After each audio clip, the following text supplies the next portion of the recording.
સુંદરપુર ગૌચર જમીન વિવાદ ઉચ્છલ તાલુકાના સુંદરપુર ગામના લોકોએ એકલવ્ય મોડલ સ્કૂલ નિર્માણ સ્થળને લઈને કલેક્ટર કચેરીએ મોરચો માંડ્યો છે. ગ્રામજનોને શાળા બનાવવા સામે કોઈ જ વિરોધ નથી, પરંતુ તેમની માંગ છે કે શાળા ગૌચર જમીનના બદલે અન્ય જગ્યાએ બને.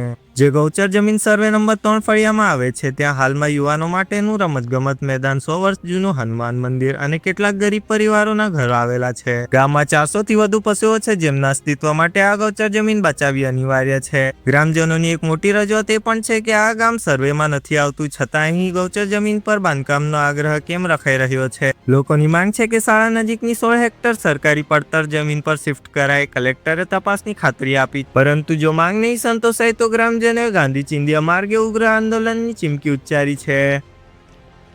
મારું નામ છે વસવ ભૂપેન્દ્ર, કોલીપાડા ઉચ્છલથી. અમે આજે કલેક્ટર શ્રીને મળવા આવ્યા છે ગ્રામજનો. અમારા પ્રશ્ન એ છે કે અમારા ગામની અંદર સરકારી જે ગૌચર જમીન અવેલેબલ છે એની અંદર એકલવ્ય મોડલ રેસિડેન્સ સ્કૂલને ફાળવણી કરવામાં આવી છે. અમારા સ્કૂલનો વિરોધ નથી, પરંતુ અમારી માંગણી એટલી જ છે કે અમારા પંચાયતની અંદર સરકારી પડતર જમીન ખૂબ જ પ્રમાણમાં અવેલેબલ છે. તો અમારી માંગણી એવી છે કે અમારા જે ગૌચર જમીનમાં સ્કૂલ ફાળવણી કરી છે એના બદલે સરકારી પડતરમાં એકલવ્ય મોડલ સ્કૂલ બને, એ જ અમારો ધ્યેય છે. મારું નામ સુભાષભાઈ છે, ગ્રુપ ગ્રામ પંચાયત માણેકપુર અને સુંદરપુરમાંથી હું રહેવાસી છું. અમારી માંગણી એટલી છે કે એકલવ્ય રેસિડેન્ટ સરકારી સ્કૂલ જે અમારી સુંદરપુર ગૌચરની જમીનમાં આવી છે, જેમાં સરકારી પડતર જમીનમાં સ્કૂલ બનવી જોઈતી હતી, એની જગ્યા પર ગૌચરની જમીન ફાળવી દીધેલી છે.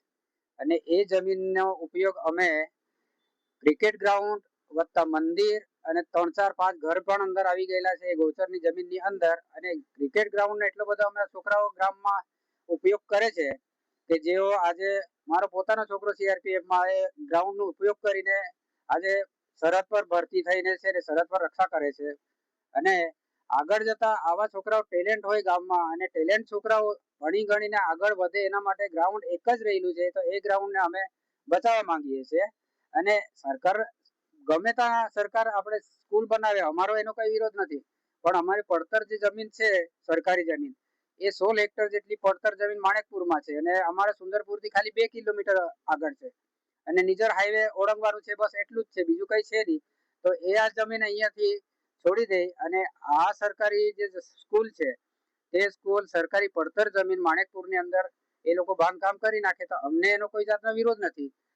બાકી અમારું ગ્રાઉન્ડ અને અમારું મંદિર, અમારી ગૌચરની જમીનમાં જે પશુપાલન ઉપયોગ કરતા હોય છે લોકો, એટલા માટે એટલી જમીન તો અમારા માટે બચાવેલી હોવી જોઈએ. અને ક્રિકેટ ગ્રાઉન્ડ તો અમારા છોકરાઓ ટેલેન્ટ છે, ઘણો ઉપયોગ કરે છે, એના માટે અમારી આ માંગણી છે. બસ સાહેબે કીધું છે કે અમે જોઈ લઈશું સરકારી પડતર જમીન કઈ જગ્યા પર છે અને એ હિસાબે પછી અમે એની કાર્યવાહી કરી લઈશું, એવી अमने आश्वासन आप्યું. मेरा नाम सविता है। हमें जो सुंदरपुर में जो जमीन है ती गौचर में है, ती जमीन हम हाले खाली गांवठाण में जो जे अंजी शाळा येली है, ती शाळा हम हाल नहीं जो जे कहा का हम हाल जागो पशुपालन है, याल भी हम हाल जागो जो जनारो तो ये जमीन हम हाले देरी शाळा हम हाल नहीं जो जे